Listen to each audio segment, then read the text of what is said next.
थक हार कर विनीत दिल्ली की फ्लाइट लेने के लिए देहरादून से वापस चल दिया। विनीत के जाने के बाद पूरा दिन सुधा ने कमरे में ही गुजारा। बहुत सालों बाद ऐसा हुआ था कि वो बिल्कुल अकेली थी। अपने आप को अकेले में तो बुलाया नहीं जा सकता। उसका कोई भी कॉल पिक करने का मन नहीं था। उसने अपना मोबाइल बंद कर दिया। सुधा ने बेरे को बुलाकर उससे सिगरेट मंगवाई। उसने अक्सर की वजह से सिगरेट पीना करीब करीब छोड़ दिया था। बच्चों को अच्छी आदतें सिखाते सिखाते बड़े भी अक्सर अपनी आदतें बदल लेते हैं। बीच बीच में रहकर उसको रोना आ रहा था। किस बात पे आ रहा था वो समझ नहीं पा रही थी। कई बार रोना एक वजह से शुरू होता है और ख़त्म किसी दूसरी वजह पर। उसने सिगरेट मंगा तो ली थी लेकिन पी नहीं पाई। एक दिन बड़ी मुश्किल से बीता।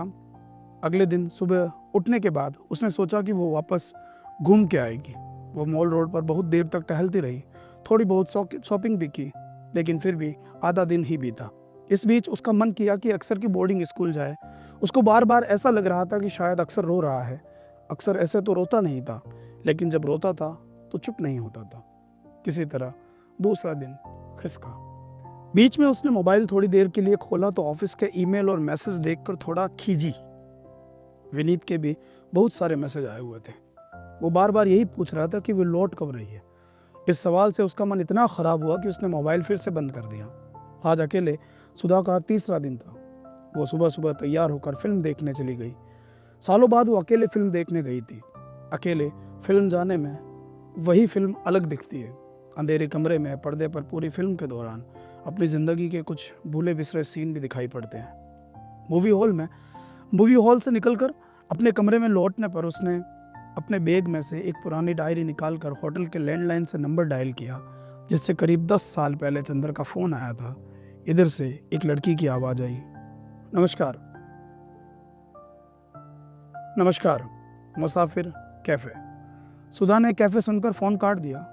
थोड़ी देर के बाद उसने दोबारा कॉल किया। फिर से आवाज़ आई। नमस्कार।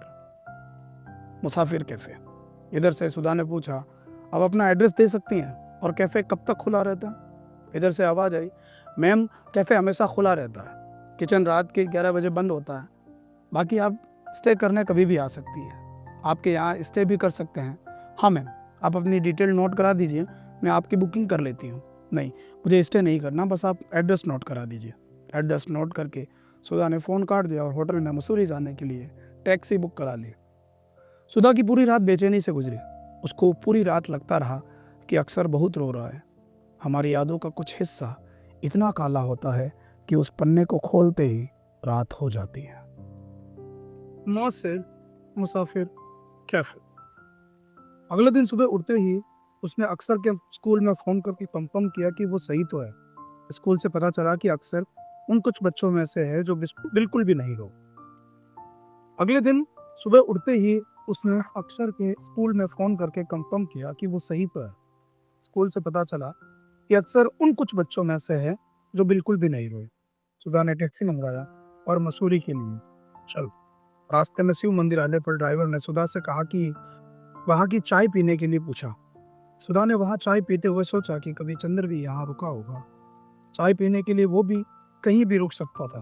वो अक्सर कहा करता था कि वो मर भी रहा होगा तो यमराज से एक आखिरी प्याली चाय पीने की इजाजत ले लेता। मसूरी जैसे जैसे पास आता जा रहा था, वैसे ही सुधा की बेचैनी बढ़ती जा रही। चलने के 2 घंटे के अंदर वो मसूरी से हनीमून इन होटल के सामने खड़ी थी। हनीमून इन होटल देखकर उसको याद आया कि चंदर से शादी हुई होती तो वो यहीं लेकर आया होता। अगले ही मोमेंट उसको ख्याल आया कि वो शायद आया भी हो। थोड़ा बहुत पूछकर वो मुश्किल से 20 मिनट में मुसाफिर कैफे के सामने खड़ी हो गई। अंदर कुछ टूरिस्ट बैठे हुए थे।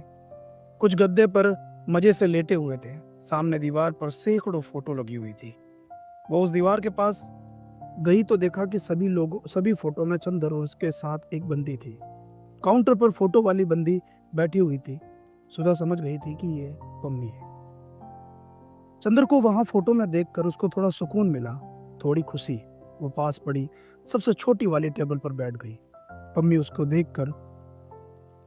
उसको अकेला देखकर खुद ही मेन्यू लेकर वहां आकर सुधा से ऑर्डर के लिए पूछा, क्या लेंगी आप ही कुछ सजेस्ट कर दीजिए। इस पर पम्मी ने बताया, हमारे यहाँ की कोल्ड कॉफ़ी वर्ल्ड फेमस है, तो वही तो वही कर बनवा दीजिए, कुछ टोस्ट भी मिलेगा। हाँ बिल्कुल। पम्मी ऑर्डर लेकर जा ही रही थी कि इतने में सुधा ने पूछा, ये फोटो में आपके हस्बैंड है क्या? पम्मी ने जवाब दिया, अरे नहीं नहीं, इस आदमी से कौन शादी करेगा, कैफे में पार्टनर है मेरा। कहाँ से आई हैं आप? मुंबई। मसूरी घूमने? नहीं, अपने बेटे के एडमिशन के लिए देहरादून तक आई थी, तो सोचा कि 1-2 दिन का ब्रेक ले लूं। आपके पार्टनर कहीं दिख नहीं रहे। कौन, चंदर? अरे वो ट्रेकिंग पर गया हुआ है, कल तक आएगा। आप हमारे यहाँ एक दिन रुकते क्यों नहीं? ट्रस्ट में, बहुत अच्छा लगेगा आपको। आपके हस्बैंड भी हैं साथ में? पम्मी ने पूछा। नहीं, मैं अकेले हूँ, बुकिंग कर दीजिए आप मेरी। पम्मी ने काउंटर पर जाकर चेक किया, लेकिन उस दिन एक भी कमरा खाली नहीं था। वो कॉफी सर्व होने के बाद सुधा की टेबल पर आकर के बताया कि कोई भी रूम अवेलेबल नहीं है, लेकिन वो उसके साथ उसके घर में रुक सकती है। वैसे भी चंदर कल लौटेगा और कल सुबह तक कमरा खाली हो जाएगा। सुधा को थोड़ा अजीब तो लगा, लेकिन उसने हाँ कर दिया।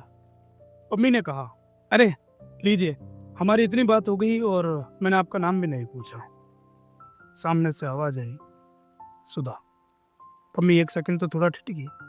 अपने मन में एक बार सोचा कि कहीं ये वही सुधा तो नहीं, लेकिन तभी कुछ कैफे का काम आ गया और इन सब के बीच में वो इस बात पे ज़्यादा ध्यान दे नहीं पाई।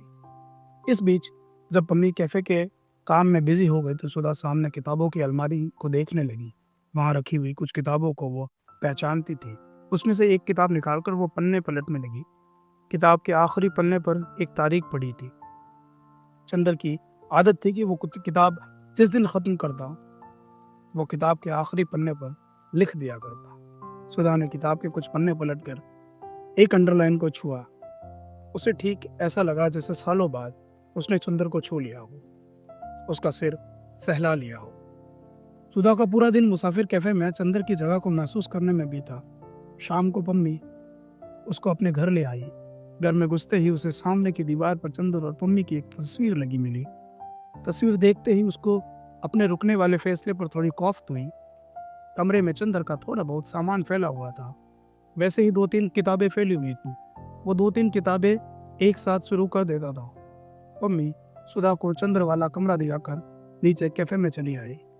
पम्मी के जाते ही सुधा चंद्र के बेड पर लेटकर ऊपर छत को देखते हुए जाने क्या क्या सोचने लगी थी। थोड़ी देर लेटकर वो सामने बालकनी में चली गई। सामने वाला पहाड़ उसको देखकर मुस्कुरा रहा था, जैसे सालों में उसका इंतजार कर रहा। बालकनी में रखी कुर्सी पर बैठकर पिछले 10 सालों के बारे में सोचने लगी थी। इसी बीच उसे कब नींद आ गई पता ही नहीं चला।